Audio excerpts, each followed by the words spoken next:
Bismillahirrahmanirrahim. Assalamualaikum warahmatullahi wabarakatuh. Alhamdulillah, hari ini kita bertemu kembali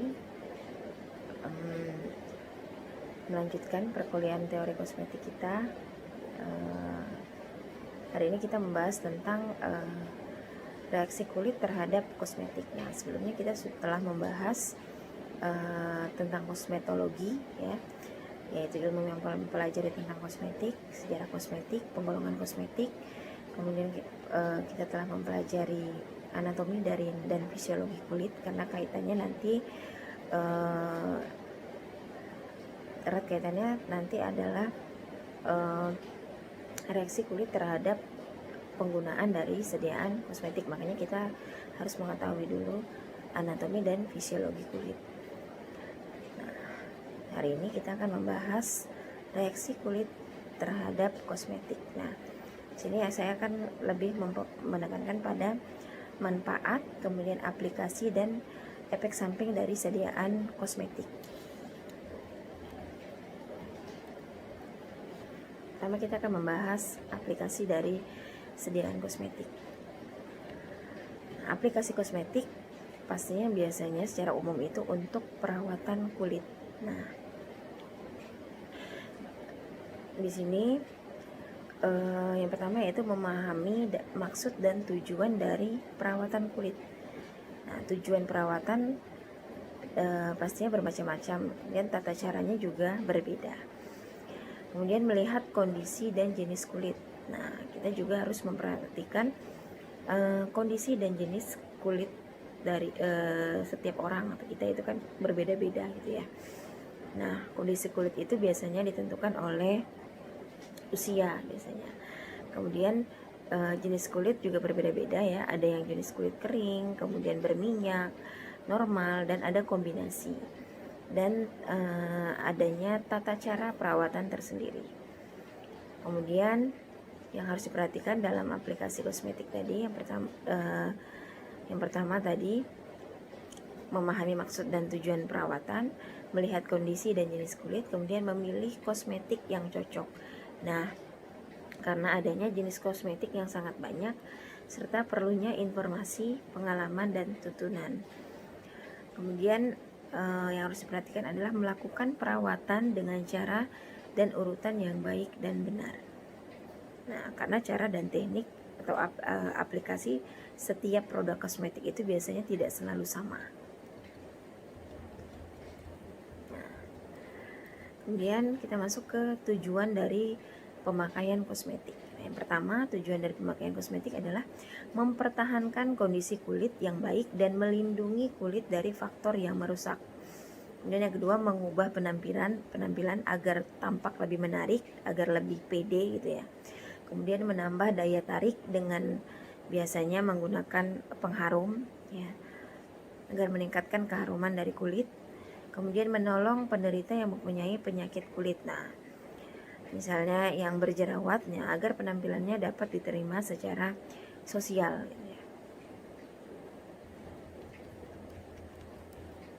Kemudian apa sih kegunaan kosmetik untuk kesehatan dan kecantikan? Karena tujuannya pastinya tidak hanya kecantikan, tetapi juga pastinya kesehatan.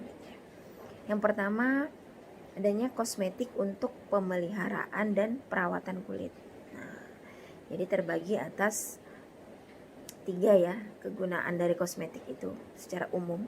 Yang pertama, untuk kosmetik pemeliharaan dan perawatan kulit. Nah, di mana tujuannya di sini pencegahan terhadap timbulnya kelainan kulit dan mempertahankan keadaan kulit yang baik agar tidak berubah menjadi buruk. Nah, misalnya agar lebih tampak awet muda gitu ya. Kemudian yang kedua, adanya kosmetik rias atau dekoratif. Nah, ini tujuannya untuk memperbaiki penampilan. Kemudian yang ketiga, adanya kosmetik wangi-wangian atau parfum. Nah, pastinya untuk menghilangkan bau badan, menutupi bau yang kurang sedap, dan untuk menambah daya tarik pada penampilan kita.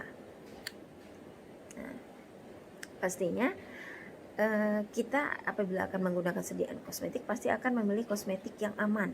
Nah, syarat aman itu seperti apa? Pastinya yang pertama, tidak menimbulkan efek samping pada kulit, rambut, kuku, mata, dan saluran napas. Kemudian tidak menimbulkan efek toksik atau efek beracun dan tidak menimbulkan gangguan terhadap lingkungan. Nah, apa saja efek samping penggunaan dari kosmetik? Nah, faktor-faktor yang berperan pada absorpsi kosmetik, yang pertama faktor kosmetiknya. Nah, yaitu yang pertama misalnya lama pemakaian. Nah, misalnya akibat penggunaan yang dalam jangka panjang gitu ya, sehingga menyebabkan adanya efek samping. Kemudian pH gitu ya, pH dari sediaan ada yang bersifat basa, asam, ataukah netral.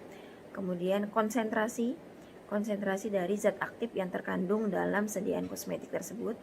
Kemudian jenis pelarutnya, jenis pelarut yang digunakan pada sediaan kosmetik. Kemudian selain faktor kosmetik tersendiri atau sediaannya, ada juga faktor kulit.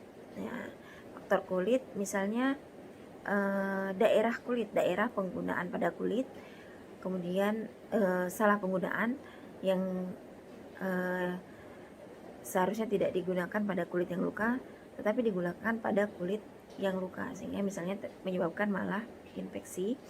Kemudian adanya luas pemakaian. Nah, jadi harus diperhatikan untuk luas penggunaan kosmetik tersebut dan umur pemakainya. Nah, misalnya sediaan kosmetik yang harusnya hanya untuk dewasa, tapi malah digunakan untuk bayi gitu ya, bayi atau anak-anak. Kemudian adanya faktor lingkungan, baik sinar matahari maupun temperatur atau suhu. Nah, kemudian apa saja sih efek samping dari penggunaan kosmetik gitu ya? Yang pertama pada kulit. Nah, biasanya terjadi adanya dermatitis, kontak alergi atau iritan atau iritasi. Kemudian adanya akne kosmetik, nah, timbulnya jerawat. Kemudian adanya fotosensitivitas ya, misalnya terjadinya alergi ya, atau malah kulit menjadi hitam gitu ya.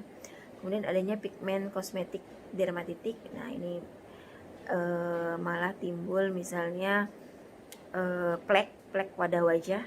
Kemudian bentuk lain misalnya dermatitis folikular, erythema multiforme like eruption, urtikaria kontak, erupsi lichenoid, kemudian granuloma. Nah, nanti ini sebagai tugas kalian ya, bentuk dari efek samping penggunaan kosmetik. Nah, nanti dicari tugasnya individu, nanti akan ibu arahkan setelah presentasi.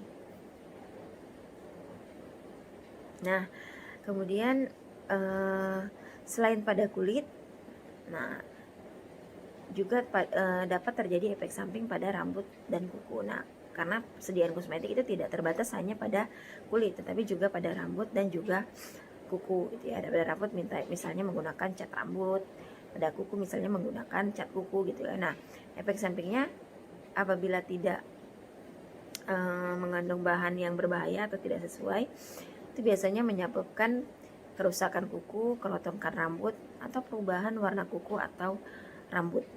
Kemudian apa saja sih zat-zat yang sering menimbulkan efek samping gitu ya, yang terdapat pada sediaan kosmetik? Nah, yang pertama adalah formaldehid. Nah, formaldehid ini biasanya terkandung pada cat kuku. Nah, jadi apabila kalian membeli cat kuku, nah diperhatikan kandungannya apakah mengandung formaldehid atau tidak. Kemudian yang kedua adanya natrium atau kalium hidroksida, nah, NaOH atau KOH pada pelepas kutikula kuku. Nah, jadi juga harus diperhatikan apakah ada kandungan NaOH atau KOH pada biasanya cat kuku ya, yang dapat menimbulkan efek samping pada kuku. Kemudian yang ketiga adanya tioglycolat pada kosmetik pengeriting rambut. Nah, ini juga harus diperhatikan apabila kalian ingin mengeriting rambut, dilihat kandungan pada kosmetik yang digunakan pada sediaan rambut tersebut, apakah mengandung tioglycolat gitu ya, yang dapat menyebabkan efek samping pada penggunaan rambut, ya, aplikasi pada rambut. Nah, kemudian pada mata, nah, tadi kulit, kemudian rambut gitu, rambut, kuku, kemudian pada mata. Nah, ini juga sangat harus diperhatikan gitu ya. Contohnya penggunaan mata, misalnya eyeshadow gitu ya. Nah, jadi pada mata biasanya dapat menyebabkan rasa tersengat dan terbakar, panas gitu ya, akibat iritasi oleh zat yang masuk ke mata. Nah, contohnya antara lain spiritus mineral, isoparafin, alkohol, propilen glikol, kemudian sabun. Nah, itu harus diperhatikan karena dekat area mata gitu ya, jadi harus sangat diperhatikan karena sifat dari mata itu adalah sensitif gitu ya. Kemudian adanya konjungtivitas alergi dengan atau tanpa dermatitis.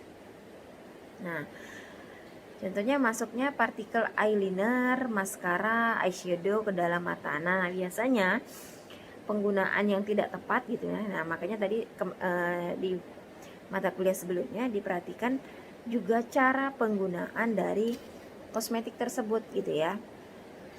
Nah, karena apabila tidak tepat gitu ya, malah menyebabkan salah satunya konjungtivitis alergi dengan atau tanpa dermatitis. Kemudian adanya infeksi mata ringan sampai sedang. Nah, ini biasanya pemakaian kosmetik yang tercemar. Nah, jadi yang contohnya misalnya sudah ED gitu ya, sudah kadaluarsa, tidak kalian perhatikan ED-nya sehingga terdapat bakteri ya. Nah, salah satunya misalnya Pseudomonas aeruginosa. Nah, apabila digunakan biasanya terjadi infeksi mata ringan sampai berat. Nah, kemudian tidak hanya ke mata gitu ya, mata, kulit maupun kuku, rambut, dan juga dapat menyebabkan kelainan saluran napas. Nah, ini contohnya penggunaan hairspray gitu ya, kemudian deodoran. Nah, yang berbentuk aerosol karena penggunaannya terabsorpsi gitu ya. Nah, kemudian ventilasi buruk. Nah, itu biasanya dapat menyebabkan kelainan saluran pernapasan. Nah, tetapi ini biasanya penggunaan dalam jangka waktu panjang dan terus menerus dan terkandung senyawa-senyawa yang dapat menyebabkan efek samping gitu ya. Nah, kemudian adanya efek toksik jangka panjang. Nah, tapi kalau di sini ini sulit dinilai karena efek jangka panjang pada darah, kelenjar limfe, alat endokrin, organ dalam, embrio atau teratogen gitu ya. Kemudian efek kumulatif pemakaian jangka panjang dan daerah pemakaian yang luas. Kemudian mutagenisitas kosmetik. Nah, ini mungkin jarang gitu ya. Kemudian adanya penilaian retrospektif. Nah, menurut Dirjen POM Departemen Kesehatan RI, nah kosmetik yang sering menimbulkan efek samping yaitu pertama adalah kosmetik perawatan kulit, dekoratif, dan cat rambut. Nah, 3 jenis ini yang sering menimbulkan efek samping menurut Dirjen POM, yaitu kosmetik untuk perawatan kulit, dekoratif atau rias gitu ya, dan juga cat rambut. Nah, makanya harus hati-hati menggunakan cat rambut. Nah, ini menurut laporan FDA, nah, yang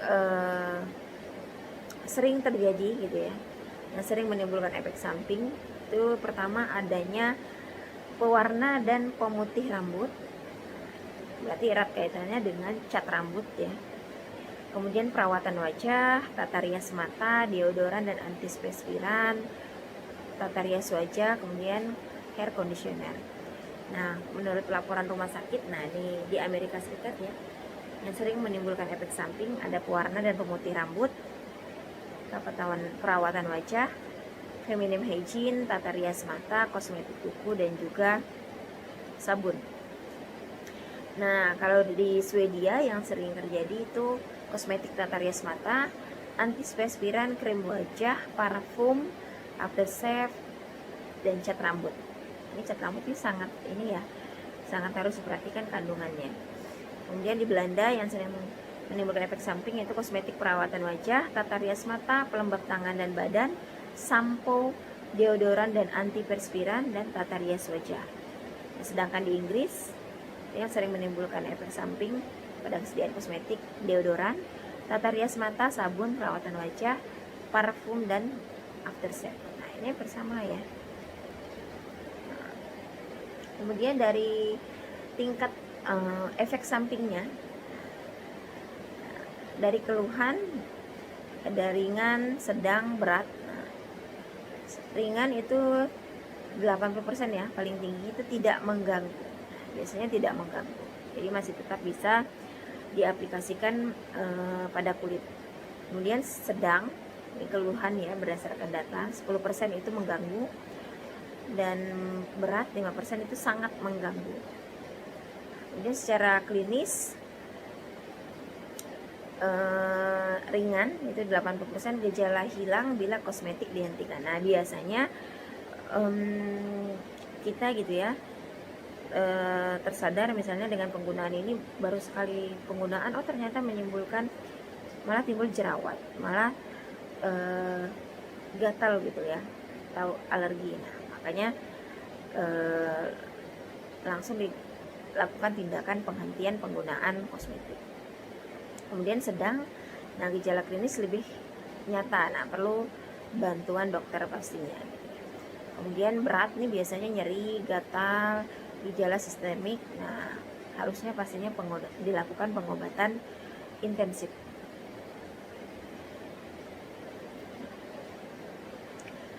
Kemudian setelah efek samping, di sini ada resiko pemakaian kosmetik. Resiko pemakaian kosmetik.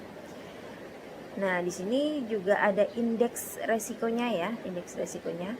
Pertama, jumlah kosmetik yang dipakai untuk terjadi satu kasus efek samping.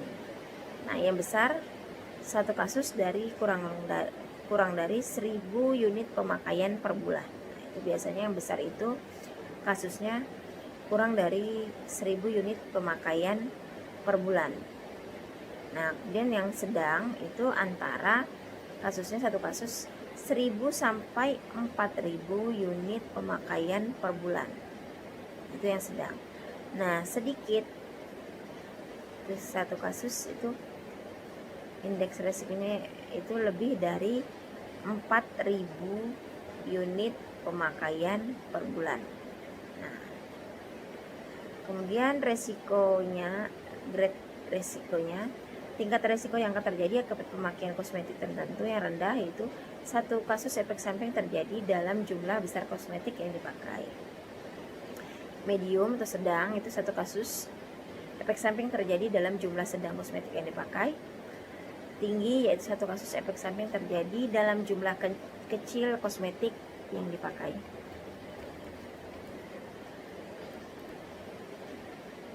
Nah, kemudian kita melihat keamanan kosmetik. Nah, di sini dilihat dari kasus efek samping,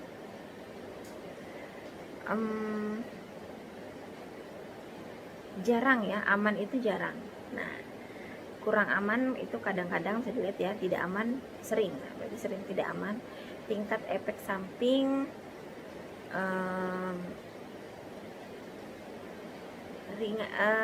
aman juga termasuk. Ringan juga aman gitu ya, amannya juga ringan. Kemudian resikonya, grade resikonya, amannya itu masih rendah gitu ya. Kemudian indeks resikonya, kalau indeks resikonya keamanannya cukup besar gitu ya. Ya, jadi dari kasus efek samping tadi keamanannya jarang. Nah, kemudian contohnya di sini perawatan muka, body talk, kemudian sampo, perawatan rambut. Nah, itu lebih aman. Yang kurang aman itu biasanya keamanannya tata rias mata, itu harus diperhatikan karena dekat dengan area mata. Kemudian parfum, kemudian tata rias wajah, lipstick. Nah, karena area bibir gitu ya. Kemudian yang tidak aman itu biasanya adalah depilatori atau deo atau antiperspiran, tata rias rambut, dan pemutih kulit. Nah, karena antiperspiran ini tadi dapat terabsorpsi ke dalam saluran napas gitu ya.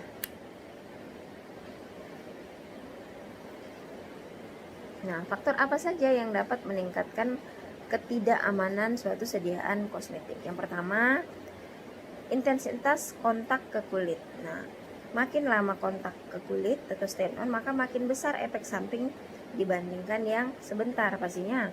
Penggunaan jangka panjang, kemudian dalam waktu terus-menerus, itu pastinya akan lebih cepat terjadinya efek samping.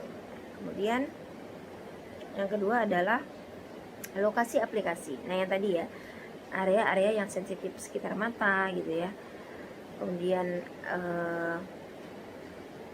lipstick karena area bibir dapat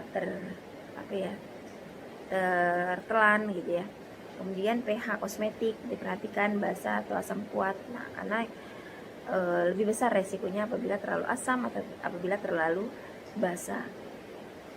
Kemudian adanya kandungan yang senyawa-senyawa yang mudah menguap, contohnya air, etanol, aerosol. Nah, ini harus diperhatikan konsentrasi bahan aktif jadi tinggi gitu ya. Jadi adanya etanol misalnya itu dapat menyebabkan konsentrasi bahan aktif menjadi lebih tinggi. Selanjutnya, bagaimana sih kita melakukan pencegahan terhadap efek samping dari penggunaan sediaan kosmetik yang tidak kita inginkan? Yang pertama, baca label kosmetik dan ikuti aturan atau cara pakai yang tertera. Nah, jadi itu adalah cara pencegahan yang pertama. Perhatikan cara penggunaan kosmetik tersebut dengan benar, baca label. Kemudian yang kedua, uji kosmetik baru yang akan dipakai. Nah, lakukan pengujian dulu gitu ya terhadap kosmetik baru yang akan dipakai. Jadi dicoba dulu terhadap misalnya contohnya kulit pada bagian luar, area yang kulit yang lebih tebal, misalnya telapak tangan gitu ya. Nah, jangan langsung dioleskan ke wajah. Nah, apabila tangan tidak terjadi iritasi, aman, nah baru bisa ke aplikasi penggunaan misalnya ke wajah gitu ya. Kemudian cuci dan bilas tangan dengan bersih pastinya sebelum menggunakan kosmetik. Kemudian gunakan kosmetik secara lembut pada permukaan kulit dan simpan kosmetik dengan baik. Nah, biasanya ada beberapa sediaan kosmetik biasanya sudah tercantum suhu penyimpanan yang baik agar zat aktifnya tetap stabil gitu ya. Nah, bagaimana penata laksanaan efek samping? Nah, apabila terjadi efek samping, bagaimana cara kita mengatasinya? Penata laksanaan seperti apa? Yang pertama, hentikan pemakaian kosmetik tersebut. Kemudian penentuan diagnostik, melakukan diagnosa, bisa ke dokter gitu ya. Kemudian uji kulit dan lakukan pengobatan.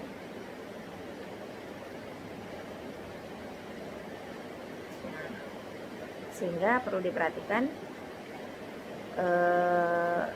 saran gitu ya. Kalian harus membaca informasi dan tata cara penggunaan kosmetik. Harus diperhatikan ya yang mana termasuk kosmetik hipoalergenik yang mengandung senyawa-senyawa yang dapat menyebabkan alergi. Kemudian melakukan uji kulit. Nah, uji kulit dulu. Pengujian namanya biasanya pengujian sensitivitas gitu ya terhadap penggunaan suatu sediaan kosmetik. Nah, biasanya apabila contohnya kita menggunakan sediaan antibiotik, biasanya dilakukan uji alergi terhadap kulit.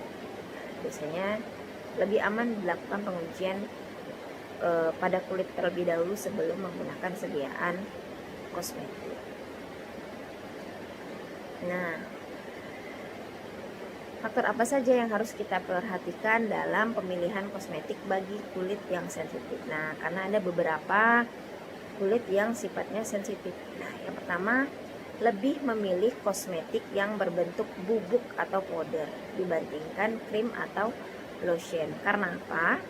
Karena untuk bentuk bubuk itu mudah dibersihkan, gitu ya, lebih mudah dibersihkan dan tidak menempel ke kulit. Nah, sehingga kulit-kulit yang sensitif pilihlah kosmetik dengan bentuk bubuk atau powder.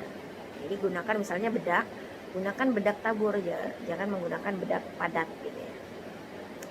Kemudian gunakan kosmetik harus mudah dibersihkan dengan air. Nah, jadi pilihlah kosmetik yang mudah dibersihkan dengan air, jangan memilih kosmetik yang waterproof. Karena apa?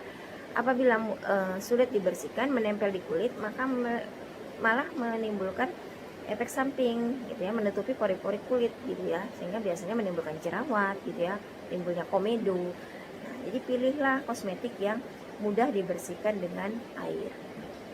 Kemudian jangan gunakan kosmetik yang sudah lama. Nah, berarti diperhatikan kemasan tersebut apakah sudah expired date atau tidak gitu ya. Kemudian apabila menggunakan maskara atau eyeliner, pilihlah yang berwarna hitam gitu ya. Kemudian pilih perona mata berwarna terang. Nah, berarti pilih eyeshadow itu berwarna terang, misalnya coklat muda, jingga, merah muda, dan hindari berwarna gelap seperti biru, ungu, hijau. Kemudian pilih kosmetik, eyeliner, dan alis mata berbentuk pensil. Nah, jadi amannya berbentuk pensil karena apa? Berbentuk pensil itu dia biasanya bahan dasarnya itu mudah dibersihkan dengan air. Nah, berbeda dengan eyeliner yang bentuk cair. Nah, biasanya itu lebih sulit dibersihkan. Kemudian apabila mungkin pilih produk kosmetik yang mengandung tidak lebih dari 10 bahan aktif. Nah, ini berarti erat kaitannya juga kita dalam memformulasikan sediaan kosmetik. Jadi pilihlah yang kandungannya tidak lebih dari 10 bahan aktif. Dan hindarilah penggunaan cat kuku. Nah, karena ini sudah kita lihat dari slide sebelumnya ya. Cat kuku itu memiliki efek samping yang sering terjadi.